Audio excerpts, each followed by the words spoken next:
Mae'r safle yn hen safle ble oedd Rhandiroedd tan y 60au a wedyn mae wedi bod yn hanesyddol bwysig. 3 blynedd yn ôl oedd ddim modd i ni gyrraedd y safle yma, oedd dim llwybrau, oedd dim byd i gael yma a mae wedi gallu trawsnewid gyda'r Rhandiroedd a'r ardd glywynod byw yn ffantastig o brosiect cymunedol gyda tua 150 wedi cymryd rhan i sefydlu y safle.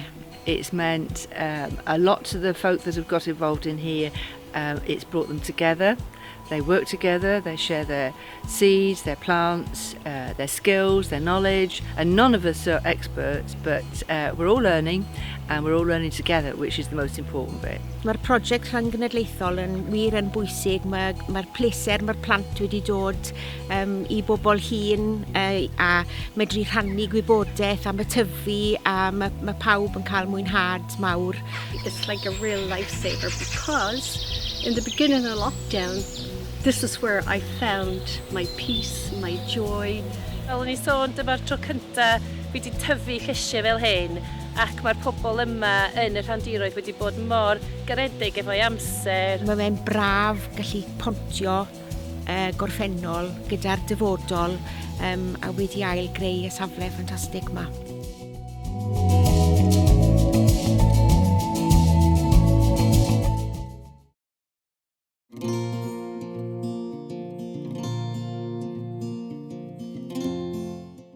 Ers 2022, mae sefydliad Rhandiroedd Llanfairpwll ar Ynys Môn wedi bod yn cynnig cyfleoedd i'r gymuned leol dyfu bwyd.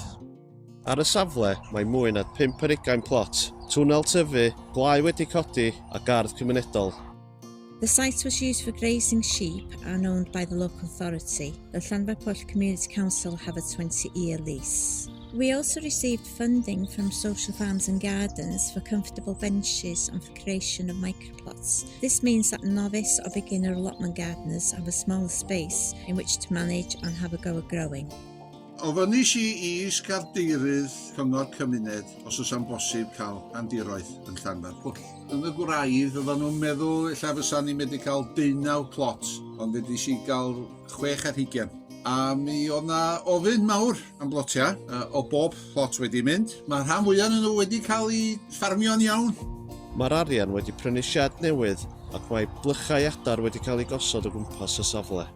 We have created a much needed wellbeing site and getting the local community together to grow flowers and healthy vegetables. Since the creation of the site, many friendships have been made and the team spirit to make the site an asset for the local community.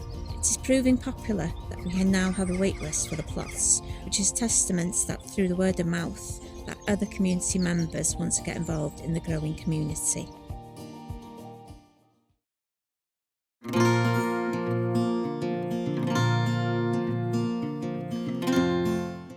Croeso and welcome to Beaumaris Allotments here on the beautiful island of Anglesey. We have 49 plots which are leased from the local town council, but many of these are now divided in 2, so we have over 60 plot holders in total. We welcome plot holders of all ages and all abilities, and we also actively support many wildlife projects. We even have our very own vineyard on site. We have many awards on site, including our annual awards, which are called the BAFTAs, which obviously means Beaumaris Annual Awards for the Allotments. We hold events such as our annual barbecue and also our famous Allotfest. We've been featured on BBC Gardeners World, ITV Coast and Country, and open for the National Garden Scheme. And we also support local charities such as the Beaumaris RNLI. Our latest project is a community garden, which was the idea of our former chair, Mary Pritchard. And with the help of Rhian Hughes from the Cereal Alliance, we obtained a grant which has been used to improve access and construct a shelter where we can hold seed sowing sessions. We're planning on putting in raised beds and increasing the accessibility to the site. And last year, the crop went to Bwyd da Môn, and we're looking forward to having many more people on site to discover for themselves the many benefits of growing your own.